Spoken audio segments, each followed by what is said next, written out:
Let's check it out. Everything looks the same up until 5,000. Oh, 2,000. Until 5,000. 500 feathers. Obstruct. Alright, that's really good. As a lot of people know, obstruct is a skill you would never like to use because you just have so many more better B skills. But as a seal, it's actually not bad. Like, put it on an armor emblem team or an armor hero, and it could really change things up. So, on a character like, say, with your armor march, right, who doesn't buff normally, using, say, Robin with obstruct would be pretty interesting. It could mess people up in arena. That's nice. They finally put it in. I'm looking forward to, like, pass as well. There's a lot of potential here, especially for, like, training. Because you can just take a weapon off an armor hero and then just leave a range hero behind them. And that armor hero can have, like, say, renewal. And then just use obstruct and just hold away the entire time. So that's cool. I'm thinking small, but it's my first impressions on obstruct. I always knew this would be a seal one day, but that's interesting. That's interesting. I wonder, like, what you can do with obstruct. It's res ploy, which, you know, some people expected. They're already being, well, there's attack ploy already as a seal, so defense ploy as well, so res ploy, you know, is bound to happen. That's nice. That's good on a lot of mages. Would add to the damage output. These sacred seals are disappointing in my opinion. Well, I mean, I haven't even gotten into all of them.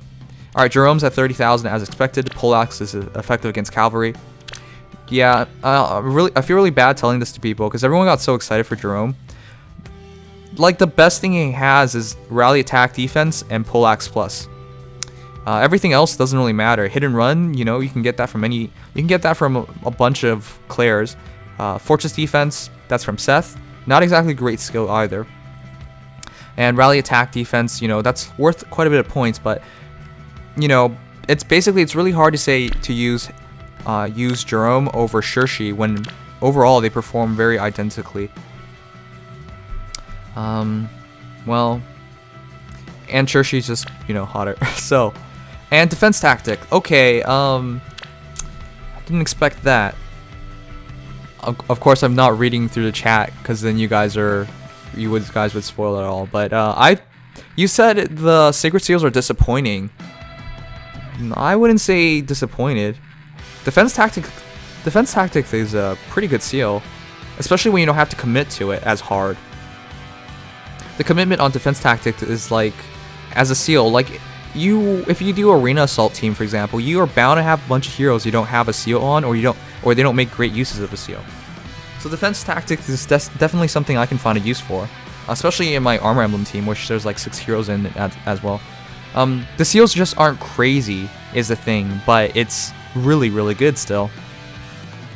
I don't really have a gripe with it. If anything, we shouldn't be expecting crazy seals every single time. I still expect, you know, this encounter to be a seal one day, and I really expect Advantage to be in a seal in the rewards here.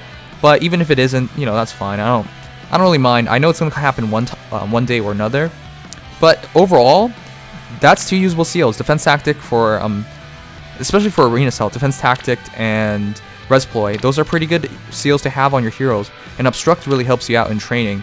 So it's not a bad group of seals. And Gerome isn't terrible. He's not bad, and I'm definitely gonna build up a Gerome. For me, I'm gonna make my Gerome pretty simply. I think I'm just gonna use like Lancebreaker or QR.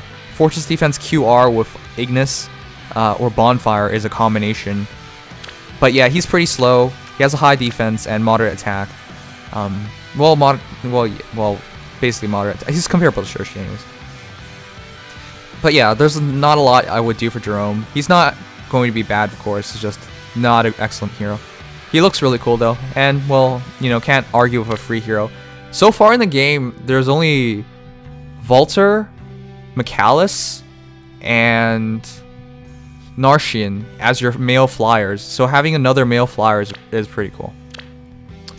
But yeah, okay. Let's get ready for the run. Finally hit and run on McCordy. Wait, you're gonna fodder him away? You can just use drag back from, if you don't have hit and run fodder, you can just use drag back from Buckethead, or you can just pull a Claire. I don't know. I have a ton of Claires. Don't see why you would sacrifice Gerome. Now you probably wouldn't make a plus +1 Gerome, but I'm pretty sure as a 4-star he gets attack defense, rally attack defense, or what is this rally, just to make sure. And that's good for points. Yeah, rally attack defense is a 4-star, so I would not sacrifice him for hit and run.